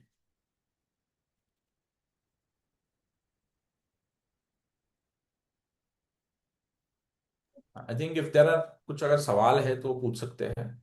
Yes, we can now take the questions. As I can see, Shripad Hegreji, you have raised your hand. Yes नमस्कार अभिषेक जी। मेरा नमस्कार सवाल है कि जो सीएसआर फंड हम लेते हैं जो कंपनी की तरफ से, जी। वो उसमें जो इंटरेस्ट वगैरह वो जो आता है हम एनजीओ को, वो भी हम उनका इनकम भी दिखाना है क्या? क्योंकि सॉरी, हम, कुड हाँ, यू कम अगेन?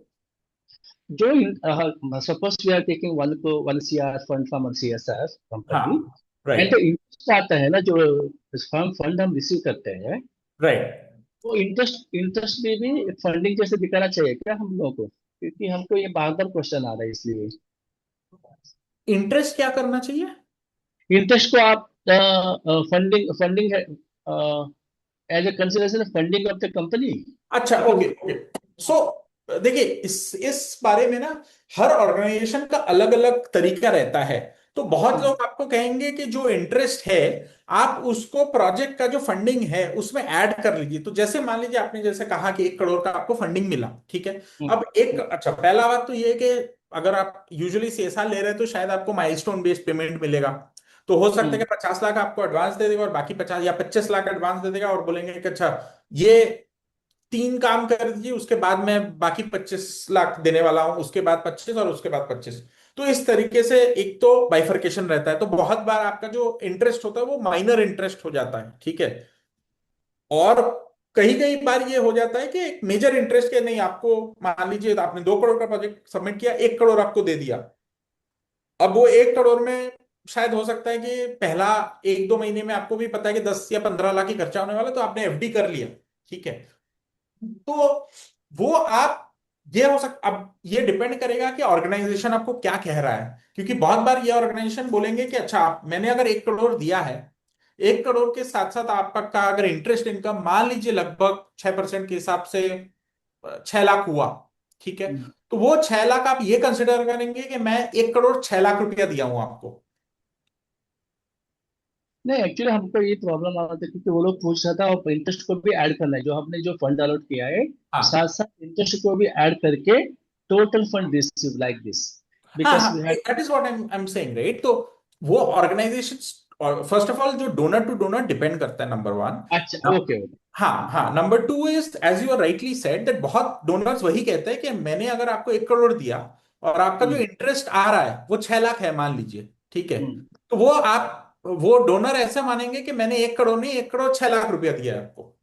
अच्छा, हाँ, ओके हाँ, ओके, तो नहीं वो। जो आप कह रहे हैं तो वो बहुत बार अच्छा, होता है, but that actually depends from इस donor to donor actually practically. Okay okay okay, fine, thank you, thank you, thank you. Next, Daksh Foundation has raised the hand. Hello. हाँ नमस्कार। हेलो, नमस्कार। आवाज मेरी आ रही है? जी जी जी, बताइए। जी अभिषेक जी, देखो, थैंक यू सो मच, बहुत ही अच्छा सेशन रहा। और मुझे एक बात ये जानना था कि जैसे हमारा हमने कोई बनाया बजट ना, कि 1 करोड़ का समथिंग बनाया, और तो उसमें कुछ ऐसा होता है क्या कि 1 करोड़ में से कितना पैसा मुझे रखना है एचआर कॉस्ट के लिए, कितना मतलब उस, जैसे होता है ना कि 30% से ऊपर आप मैन पावर कॉस्ट आप वहाँ पे प्रोजेक्ट नहीं कर सकते हो, ऐसा भी कुछ होता है क्या? डोनर्स चाहते हैं ऐसा? राइट। तो इसको मैं दो तरीके से मैं आपको बताता हूं। एक तो अगर आप जैसे देखे होंगे कि वो चार जो बाइफरकेशन है, यानी कि पीपल, प्रोग्राम, ऑपरेशंस और ऑर्गेनाइजेशन, राइट। अब राइट। इसमें हम अगर प्रोग्राम और ऑपरेशंस को तो छोड़ ही देते हैं क्योंकि इसमें कोई दिक्कत नहीं होता है समझाने के लिए और समझने के लिए भी। लेकिन पीपल और ऑर्गेनाइजेशन, यानी कि पीपल और ऑर्गेनाइजेशन को अगर मैं एडमिन बोल देता हूं, तो इसमें कैसे आप इसको बाइफरकेट करें, इसमें थोड़ा जरूर दिक्कत हो जाता है बिकॉज ये सारे मोस्टली ऑपेक्स एक्सपेंडिचर में चला जाता है।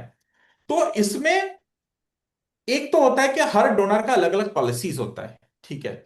अगर आप कुछ डोनर्स देखेंगे वो बोलेंगे कि अच्छा ये जो पीपल कॉस्ट है, यानी कि जैसे कंसल्टेंट्स हो गया, प्रोजेक्ट कोऑर्डिनेटर्स हो गया, ये आप 40% तक जा सकता है, ठीक है। तो वो फर्स्ट ऑफ ऑल, ये जो पीपल का एंटायर कॉन्सेप्ट है that depends from organisation to from donor to donor. So you have to look at what is the policy of your donor, number one. Number two is बहुत बार क्या होता है, जैसे मान लीजिए कोई डोनर का कैपिंग है 30% का, ठीक है।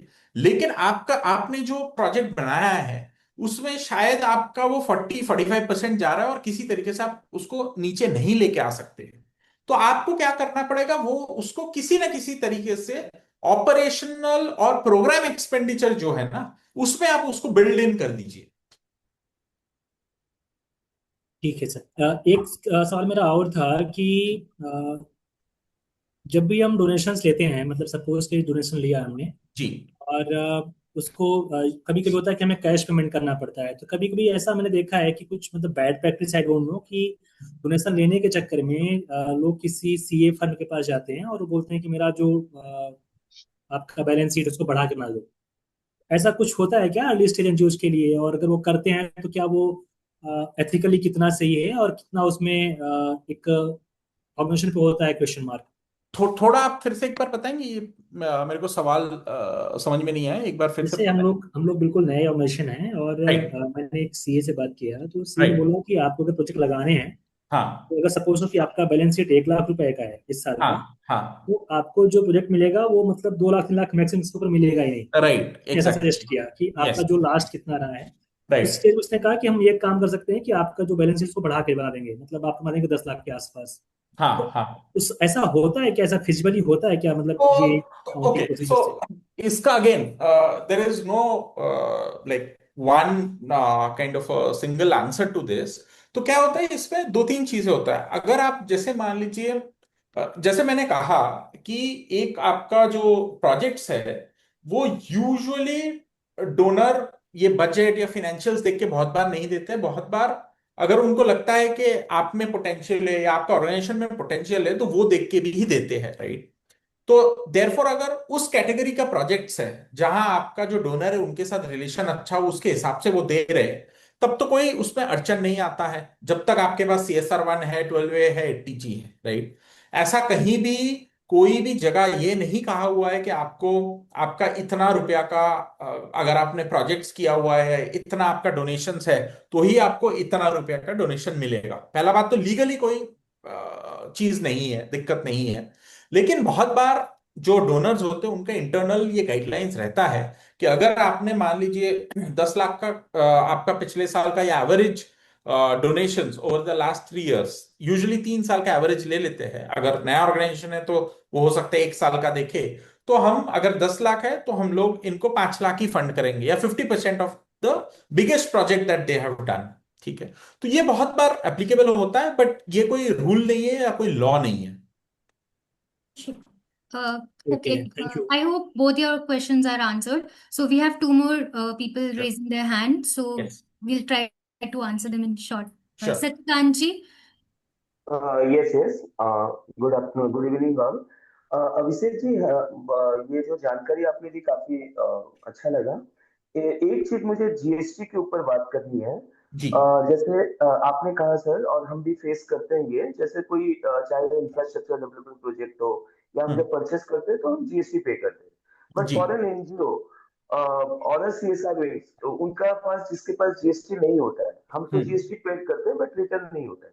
तो क्या राइट। एक एनजीओ और सीएसआर जीएसटी रजिस्टर कर सकता है? पहला सवाल। इफ यस, तो फिर उसके कॉम्प्लायंसेस और क्या होते हैं, इसके बारे में मुझे थोड़े जानिए। जी, तो पहला बात यह है कि जब तक आपको आपका जो एनजीओ है वो कोई कमर्शियल एक्टिविटी नहीं कर रहा है तो usually it is not required. या आप, क्योंकि देखिए जीएसटी का सीधा सीधा क्या है कि आप अगर कोई गुड्स और सर्विसेज बेच रहे हैं तभी आपको रजिस्टर करना पड़ेगा। ठीक है, पंजीकृत तभी होना पड़ेगा अगर आप 20 लाख से ज्यादा एक साल में कोई बिजनेस कर रहे जी हैं।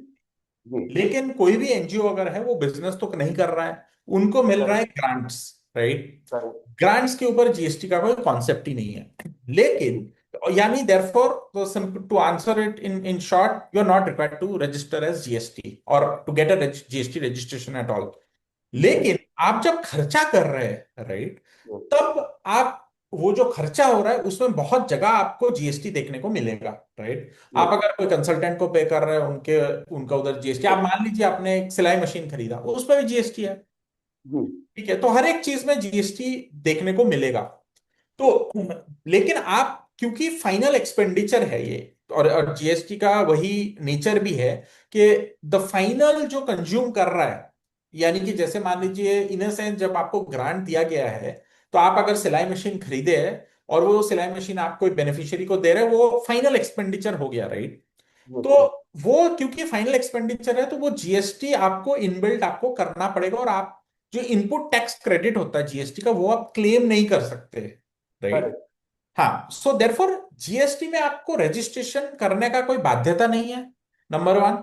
लेकिन ऐसा भी नहीं कि आप जीएसटी रजिस्ट्रेशन नहीं कर सकते, आप जरूर जी जीएसटी रजिस्ट्रेशन कर सकते हैं। लेकिन आप करके आपको मतलब आप अगर जीएसटी रजिस्ट्रेशन करेंगे सिंपली आपका कंप्लायंसेस बढ़ेगा कि हर महीने आपको करेक्ट। जीएसटी फाइलिंग करना पड़ेगा। जी लेकिन हाँ मतलब इसमें ऐसा कोई बाध्यता नहीं है कि आपको जीएसटी रजिस्ट्रेशन करना ही पड़ेगा, कोई बेनिफिट भी नहीं है इन दैट सेंस। uh, जी। thank you correct. so much. क्या बोल रहे थे? जी, इसके साथ इसके रिलेटेड एक क्वेश्चन है। जी। Is any budgeted amount for to register, because NGO इतना अमाउंट क्रॉस करने के बाद रजिस्टर करना ही है क्या? नहीं, जीएसटी का जीएसटी। हाँ नहीं नहीं नहीं, जीएसटी का तो सपोज हमारा बजट एक 5 करोड़ या 10 करोड़ ज्यादा हो जाते हैं, ऐसा कोई नहीं है ना नहीं नहीं रजिस्ट्री नहीं करना? नहीं नहीं, अच्छा, ओके, देखिए थैंक आप अगर मान लीजिए 50 करोड़ का भी, अगर आपको 100 करोड़ कुछ भी आप अमाउंट, देखिए GST is only applicable on goods and services, अगर आप सेल कर रहे हैं, ठीक है।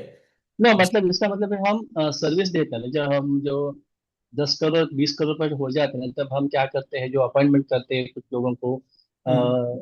सैलरी वगैरह देते हैं, हाँ सर्विस पूरा देते हैं ना, जो हाँ उसका अमाउंट होता है एक एक पर्सन का, एक हाँ कम से कम 5 लाख तक हो जाता है। हाँ हाँ क्या कि वो लोग पूछते हैं क्योंकि हमको सर्विस चार्ज देना पड़ेगा, सर्विस वो होता है ना, सब क्वेश्चन पूछते हैं तब। हाँ।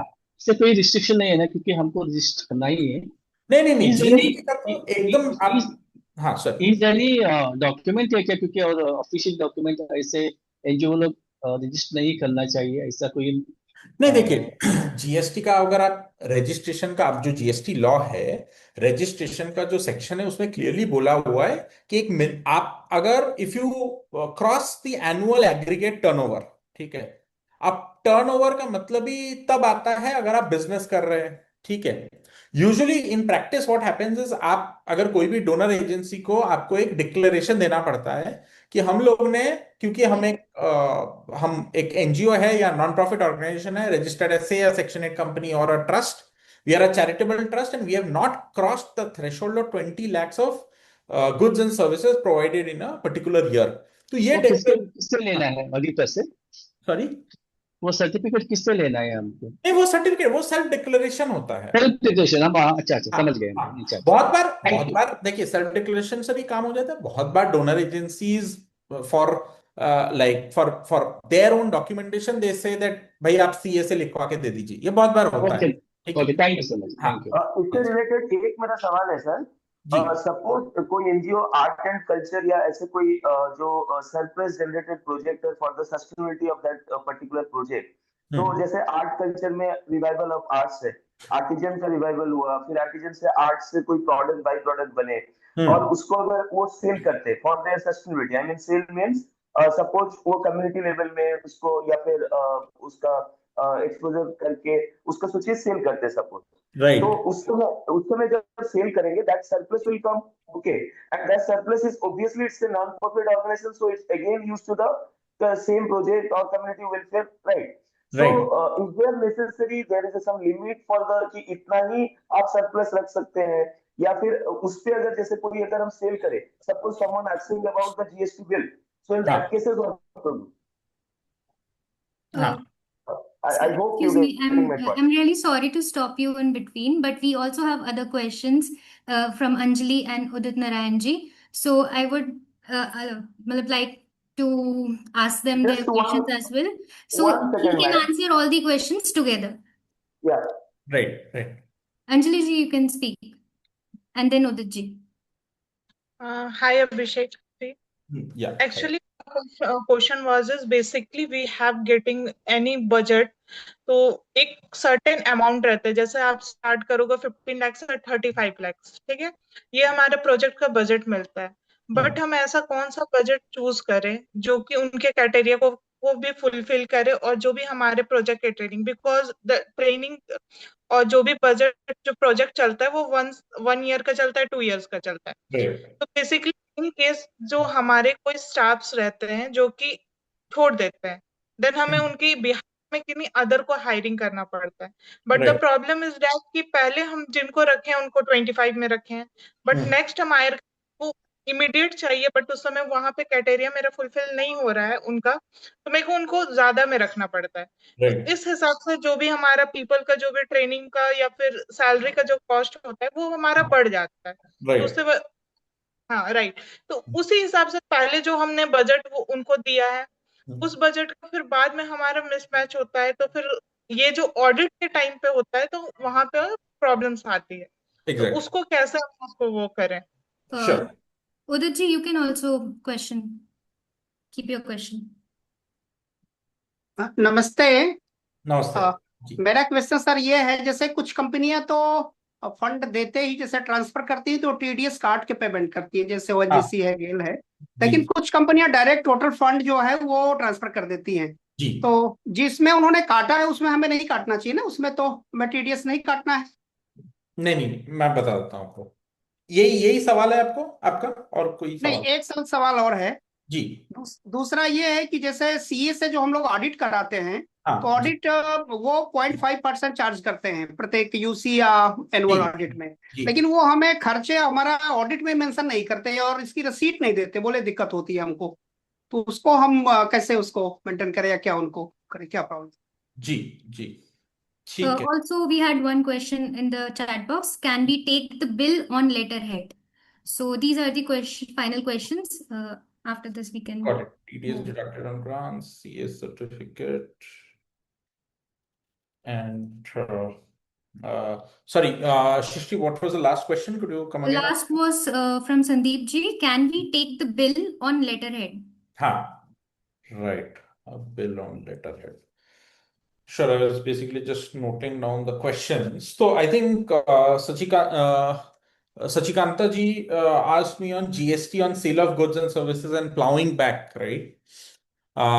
तो इसमें पहला बात तो यह है कि अगर आपका जो सेल है, जैसे आपने, जैसे बहुत सिंपल चीज है कि अगर आपका जीएसटी का सिंपल कॉन्सेप्ट है, देखिए 20 लाख से ऊपर अगर आप सेल कर रहे हैं, वो आप सेल, मतलब आप पीछे ग्रांट के द्वारा आपने पूरा वो चीज बनाया है और सेल कर रहे हैं कि नहीं कर रहे हैं, वो जीएसटी का कोई सरदर्द नहीं है उनका। सिंपल चीज है कि आप अगर सेल कर रहे हैं यानी कि कमर्शियली आप बेच रहे हैं, तो आपको जीएसटी रजिस्ट्रेशन लेना पड़ेगा अगर 20 लाख का जो कैप है वो आप क्रॉस कर लिए हैं, ठीक है?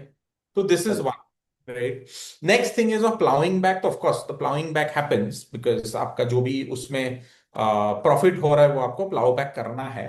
But more I think important is, आप जब भी इसको, अगर आपको जीएसटी, देखिए आप दो चीज हो सकता है, एक संस्था जीएसटी लेना मतलब उसका कंप्लायंस भी एड ऑन हो जाता है, राइट? तो आप दो तरीके से कर सकते हैं कि आप जब सेल कर रहे हैं, एक वो जो 20 लाख का थ्रेशोल्ड है उसको इंश्योर करके वो 20 लाख क्रॉस ना हो, राइट? नंबर टू है कि आपका जो भी, आपका जो गुड्स प्रोड्यूस हो रहा है वो आप जब सेल कर रहे हैं, वो आप एनजीओ के द्वारा सेल मत कीजिए, right? You can have a private company which can sell it on on your behalf, right? Okay तो ताकि आपको ये सब जो झंझट है, कंप्लायंसेस है, नहीं करना पड़ेगा। अगर 20 लाख के नीचे सेल हो रहा है तो ठीक ही है, कोई दिक्कत नहीं है, कोई झंझट ही नहीं है। 20 लाख से ज्यादा क्रॉस हो गया और आपको जीएसटी का रजिस्ट्रेशन नहीं लेना है, तो आप कोई और कंपनी के थ्रू सेल करा दीजिए, या वही organisation, at the end of the day organisation runs on trust, तो आप उसी ऑर्गेनाइजेशन का कोई, जो भी कोई होगा या जो ये गुड्स बना रहा है, तो या मान लीजिए एक महिला समूह है, 5 जन में, तो वो 5 जन के नाम पे अलग अलग बेचिए, राइट? सो दैट दैट वो 20 लाख कभी क्रॉस ही ना हो। और अगर in a sense at the end of the day जो भी आपका ये महिलाओं के बैंक अकाउंट में पैसा आया, वो आपको डोनेट कर सकते हैं। Okay okay. हाँ, तो तो प्रैक्टिकली दैट इज, हाँ सॉरी। ये sir practically it's very good idea for third party agency या अदर एंटिटी से आप बेच सकते हैं। यस। बट जो final product made by the NGO जो उसने बनाया, उसको जब वो एनजीओ कोई महिला समूह के थ्रू या दूसरे के थ्रू बेचे, तो उसपे जब बेचेंगे तो उसका कैपिटल प्लस जो सरप्लस है उसको पूरा वो हमारे अकाउंट में डोनेट करेगा, ऐसा? Right right. Okay okay. उसमें बेनिफिट आपका ये होगा कि जो प्लाउइंग बैक है ना, वो आपका बेसिकली आपका काइंड ऑफ जनरल डोनेशन आ जाएगा, और ये बाध्य नहीं होंगे कि उसी प्रोजेक्ट में आपको एक्सपेंडिचर करना है। Correct correct. तो that makes gives you more flexibility, right, from that point. Okay हाँ। ओके। और थैंक यू आपके थैंक पास यू। अगर 5 महिलाएं हैं तो हो गया आपके पास 1 करोड़ का। या यस हाँ, करेक्ट। तो उस तरीके से आप एक्सपेंड कर सकते हैं, right? Next question was of Anjali ji. I think आपका सवाल ये था कि जो प्रोजेक्ट स्टाफ है वो बीच में अगर छोड़ दिए और जब आप नया हायरिंग कर रहे हैं उसका खर्चा बढ़ जाता है, तो इसको कैसे कर सकते हैं? तो इसीलिए मेरा ये ऑलवेज सुझाव रहेगा कि जब भी आप बजट करते हैं, राइट, तो बजट थोड़ा बहुत आप ज्यादा कर सकते हैं, राइट? आपको अगर ये पता है कि 40,000 मेरा करंट जो पर्सन है, दैट पर्सन इज टेकिंग से 40,000 रुपीज, आप 45 या 50,000 करके बजट करके चलिए। क्योंकि अगर वो बजट अप्रूव हो जाता है और ये मतलब मान लीजिए आपका ये 10,000 आपने इन सेंस एक कुशन जो है, right, I think I miss this out in the presentation itself, that आप ऑलवेज 5% या 10% काइंड ऑफ कुशन लेके चलिए। क्योंकि अगर आपका पैसा बच जाता है वो आप रिटर्न कर दीजिए, is a much better option, right? वरना ऐसा पोजीशन पे आ जाएगा कि आपने 40,000 बजट किया, आपका आपने कुछ इंक्रीमेंट हुआ वो स्टाफ का, या वो स्टाफ छोड़ के चला गया, आपको 45,000 में किसी को लेना पड़ा, तो आपको कहीं ना कहीं और तरीके से वो फंड घुमाना पड़ता है, या फंड को किसी और तरीके से दिखा के वो देना पड़ता है, राइट।